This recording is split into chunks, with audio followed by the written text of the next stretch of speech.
একটু থামুন। আজ শুক্রবার, সপ্তাহের সেরা দিন। একটা দিন যা আল্লাহ নিজ হাতে বরকতে ভরিয়ে দিয়েছেন।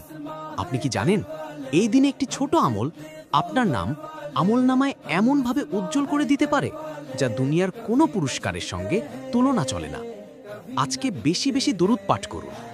একবার দরুদ পাঠ করলে আল্লাহ আপনার উপর 10 রহমত নাজিল করেন, আর ফেরেশতারা আপনার জন্য দোয়া করে। সূরা কাহাফ পড়ুন। এই সূরা আপনাকে এক সপ্তাহের ফিতনা থেকে রক্ষা করার ঢাল হয়ে দাঁড়ায়।